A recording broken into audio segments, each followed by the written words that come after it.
Só para te perguntar, a última atualização do censo do IBGE trouxe dados dos religiosos, mostrou que os evangélicos continuam crescendo, porém crescendo num ritmo menor, mas que é quem mais cresce e estão em segundo, diminuindo o espaço, a distância em relação aos católicos. Quando a gente pega o vídeo que o bolsonarismo fez ontem e hoje para divulgar a próxima manifestação deles na Paulista, que vai ser dia 29, eles têm um recheio de pessoas evangélicas ali conclamando, desde o Nicolas Ferreira, que se apresenta como evangélico, o Magno Malta, a própria Michele Bolsonaro, o Silas Malafaia, e sempre trazendo Deus junto no discurso. Preocupa e se preocupa até que ponto essa questão do aumento dos evangélicos e de uma apropriação de parte dos evangélicos pelo bolsonarismo? Essa é uma discussão que nós temos feito. Se você fizer um recorte pelo eleitorado, em torno de 30% dos evangélicos votam ou no Lula ou em quem o Lula indicar. Por que eu estou dizendo isso? Porque no eleitorado evangélico, nessas últimas eleições, o Lula teve em torno de 32%, 31%, 32% dos votos evangélicos. E o Haddad, em 2018, no segundo turno, teve 28% dos votos dos evangélicos. Primeiro que a gente não disputa com o evangélico, né? Porque nós não disputamos a fé alheia, né? Até porque o PT também tem muitos filiados, militantes, parlamentares, de vereadores, prefeitos, deputados, que são evangélicos, né? O PT tem uma força também dentro do segmento. E o que a gente faz? Quando a gente faz esse trabalho que a Fundação Perseu Abramo está fazendo, de buscar interlocução com evangélicos, é mais até para fortalecer o trabalho que nós já temos dentro do mundo evangélico. Não temos a ilusão de que, disputando a pauta que eles fazem, a pauta de costumes, colocando na frente dos interesses da sociedade e outras coisas mais, que a gente vai disputar a hegemonia nesse eleitorado. Não temos esse interesse. Até porque ali é um problema concreto. Você tem, dentre essas figuras que você citou aí, vários mercadores da fé. Inclusive, que alguns deles já apoiaram a Dilma, apoiaram o Lula na segunda eleição, já apoiaram o Alckmin.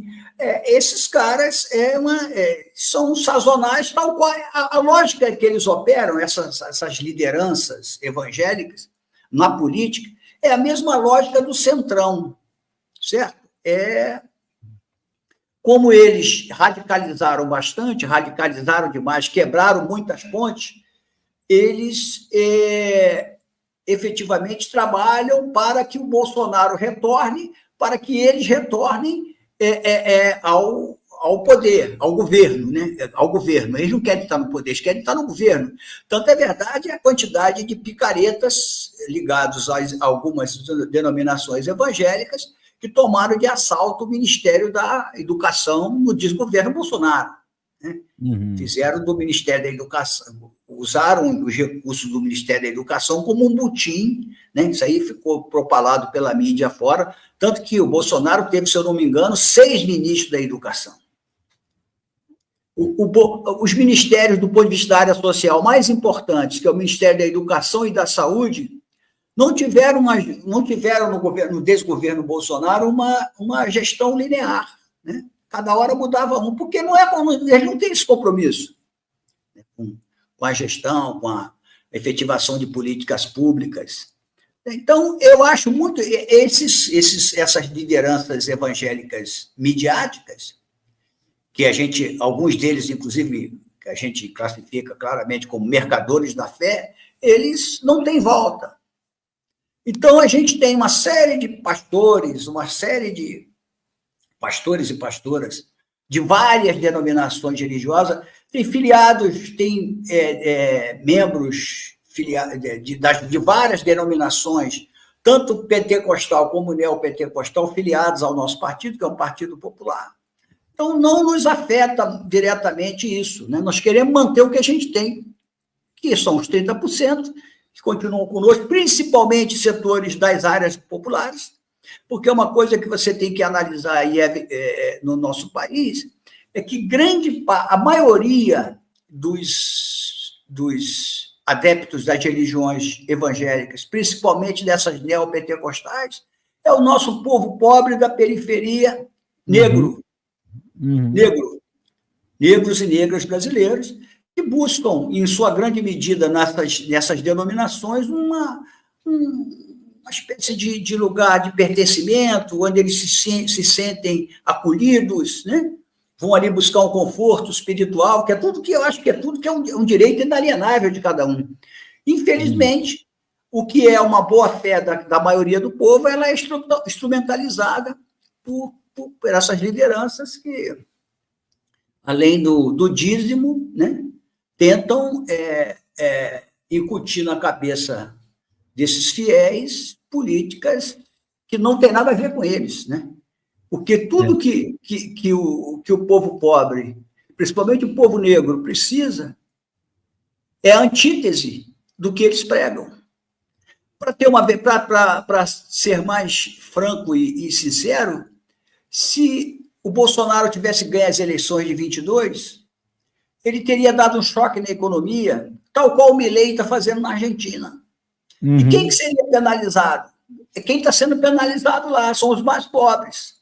Né? Porque a classe média e a classe média alta da Argentina não está reclamando. Eu estive na Argentina recentemente, você entra no mercado na Argentina, lá é tudo o dobro do preço que é cobrado aqui. Então, o povo lá, o povo pobre, está numa situação muito complicada.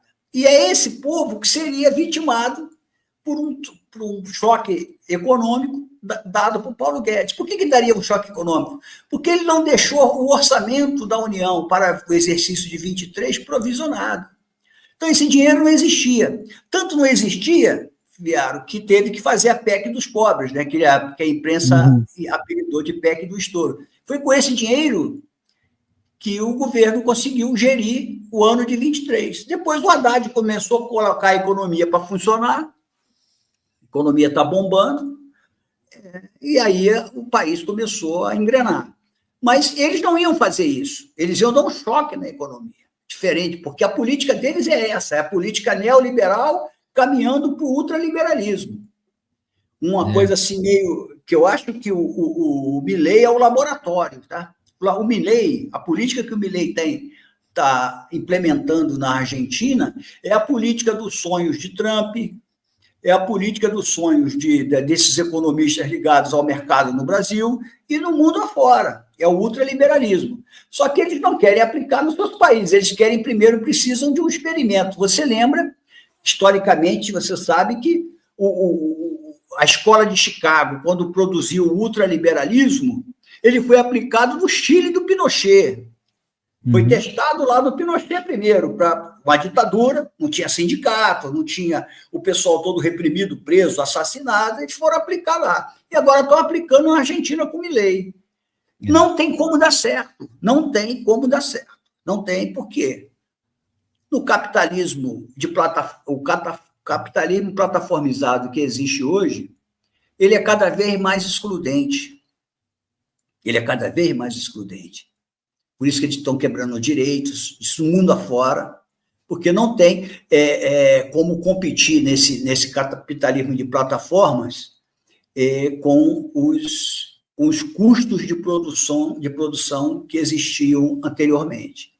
Então, essa é a grande questão. Foi isso que levou a China a ser o que é hoje, né? Vietnã e tal, porque eles abriram a economia, deram um choque de capitalismo nas economias a partir da final da década de 70 para início da década de 80. O custo da mão de obra era baixíssimo, as empresas no mundo todos caminharam para a Ásia, para lá. Você lembra que antes da China abrir, eles caminharam para Singapura, para a Coreia, fizeram os chamados tigres asiáticos, né? E depois caminharam para China, para a Índia, por aí afora. Isso que prejudicou quando se fala da desindustrialização no Brasil, que é verdadeira, também tem que colocar nessa conta dos custos de produção, porque boa parte, anteriormente, as grandes empresas multinacionais montadoras, elas não montam. Você vê que a Fiat, o parque industrial da Fiat do Brasil nos anos 80 era maior do que o de Turim, na Itália. Por quê? Porque o custo de produção em Turim era 3 vezes maior do que aqui. Uhum. Os parques industriais que estão aqui, não só por conta da robotização, mas também pelo custo de produção, migraram também para a Ásia. Agora está tendo a China se fortaleceu muito com isso, a China se desenvolveu tecnologicamente, a China saiu na frente na criação do carro elétrico, e hoje a China está colocando as montadoras para produzir em outros lugares do mundo, inclusive aqui no Brasil.